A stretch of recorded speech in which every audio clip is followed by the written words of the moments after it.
Hey, everybody, this is Jimmy, and welcome to another episode of our Meet the Candidate series for Cambridge School Committee and Cambridge City Council.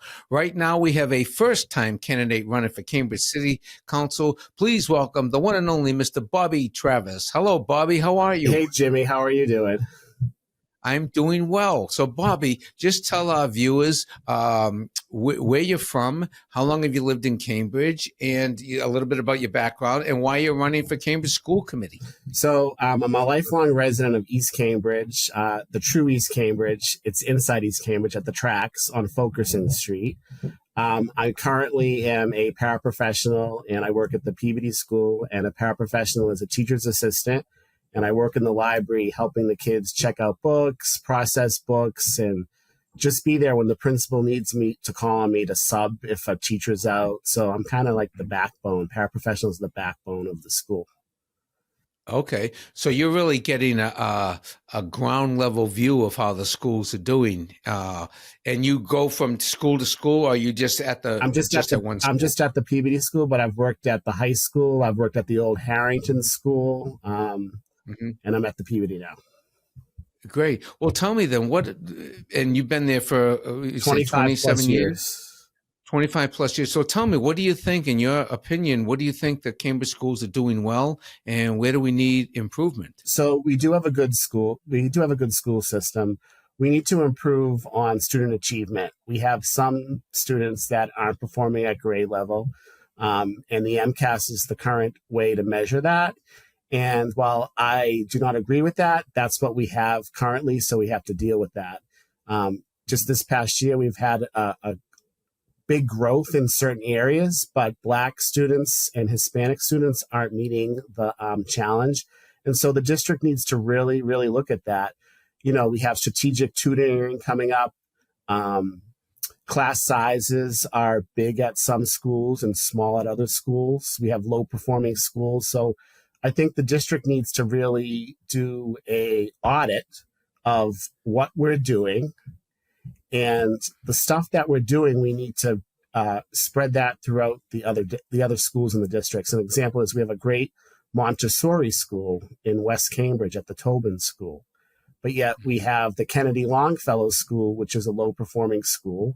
So why don't we open another Montessori school at the eastern part of the city, or maybe it's a language-based school or something. So Cambridge has a tendency to take everything on, but yet they don't audit their programs, their buildings, their schools to see if we're doing well. And so I want to ensure that we have top-notch schools that our students are learning in. Mm-hmm.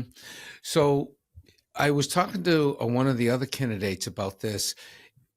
Correct me if I'm wrong, but is it like not all the schools have the same curriculum? Is that right? So one school might have really strong in one area, and then another school is not doing the same curriculum, basic things. So not everybody's learning at the same pace. Is that basically how it is? It. So you have an example is math. We have a new math curriculum, and even when I was in school in Cambridge, the math curriculum has been terrible. So now we've invested in this new math curriculum, and it's supposed to be district-wide. So in School A on week 2 at the North Cambridge, in week 2 in East Cambridge, those kids should be learning the same thing. It's more of a scripted curriculum. In some ways, that's good because everyone's getting the same thing, but not everyone works at the same pace as kids. So you have to adapt, and, we need to look at that.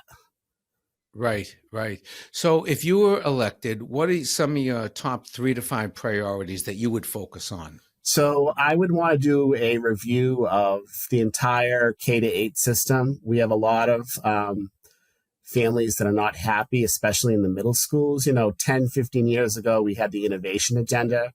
We really haven't kept our promise to do a review of that. So I would be focusing on a review. Also, we need to build up the morale of the staff in the building, not just the teachers, but the custodians, the food service, the paraprofessionals, the secretaries. Right now, morale is very low. We've come out of the pandemic. The teachers don't have a contract. So we need to build on that, because if the morale is low, in my estimation, the staff is not going to be 100% on board. And so, in order to have a successful organization, we have to have the staff, but we also have to have the families on our side. And Hmm. that would be the second thing. And then the third thing is the superintendent of schools. In Massachusetts, school committees, there are three powers that a school committee has: is fire and hire the superintendent, evaluate the superintendent, pass the budget, and set policy. So I need to really take a close look at what the superintendent is doing.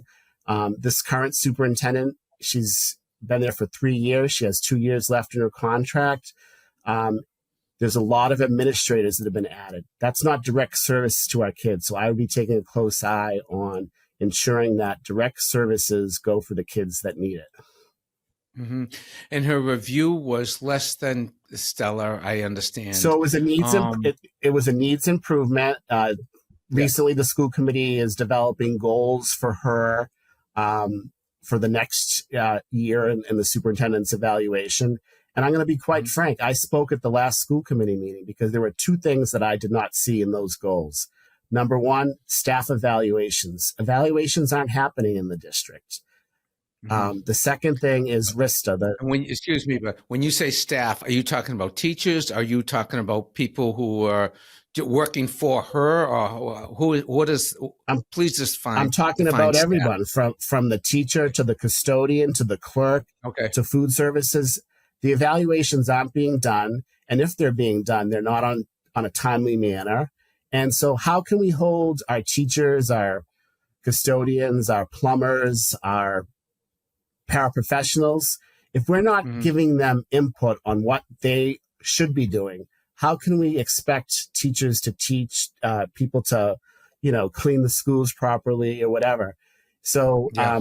we need to really focus on evaluation from the top all the ways down to the bottom of the people Hmm. working in the school department. And the second big thing is the RISTA program. That's the vocational program. When I was in school at the high school, when I graduated, we had 93 kids going to Minuteman Tech.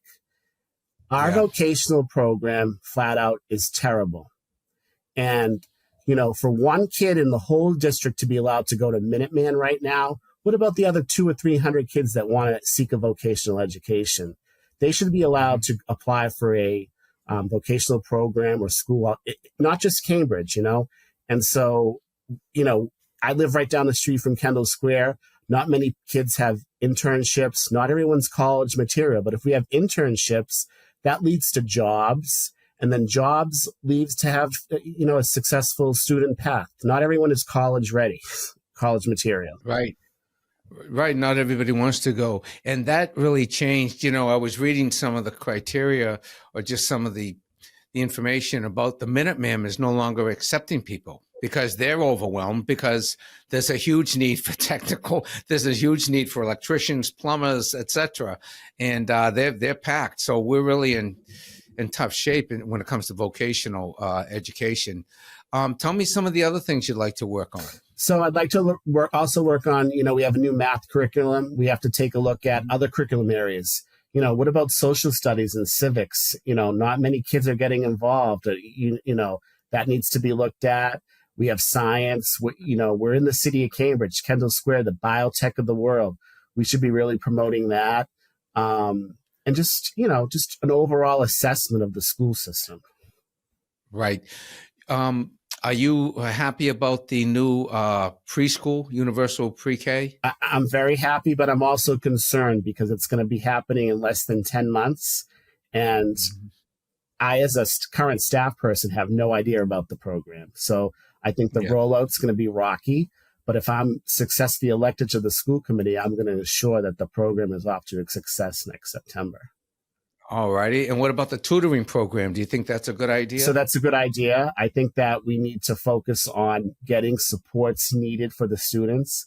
And if it takes having a Saturday program, getting kids together and having a staff person, I think that we need to do that. We need to look Mhm. outside the schoolhouse.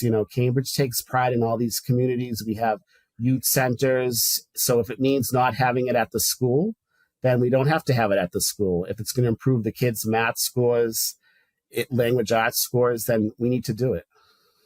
Mhm. And how is the parent teacher, parent school interface working? Are the parents involved in the city? Or is it always like 10% of the parents are really involved and 90% aren't? How is that It working? depends what school you're at. I'm, Hmm. you know, I'm going to shout out to my school, the PBD school. We have two strong parent organizations. So they work Hmm. cooperatively, hosting like pizza parties and Hmm. regular check ins and stuff like that. And you go to other schools, and that's not the case. So we do need to focus on parent involvement in their child's education. It's not just the teacher; the parents have to, also participate. Right. And is that something that would come down as like a directive or a strong suggestion from the superintendent, for example, or the school committee? Is that where you can really get some energy behind that type of a I proposal? wouldn't call it a directive. I'd call it maybe Yeah.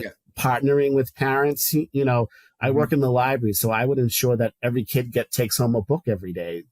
Kids should be reading Hmm. 20 minutes a day. And I know families, it's different for every family, but Right. sit down and read to your kid or sit down and talk to your kid, you know? Hmm. Yeah. Bobby, you talked about lifting morale of the schools. And how about just like in a couple of sentences, how do you lift the morale of the staff and the teachers and the school, and tell people about where they can find you if they wanted to get involved in your campaign? So for morale, I think you need to ask the practitioners, the teachers, the paraprofessionals, what's going on. And not just by saying you're having one meeting. You also need to pay people properly. Cambridge used to be in the top 10 of the list for teacher salaries in the state. We've dropped to 22. And Hmm. the role of the teacher has changed. The average teacher is only staying in the classroom now 4 to 6 years. So we need to Hmm. really support our educators, but also support our families and kids.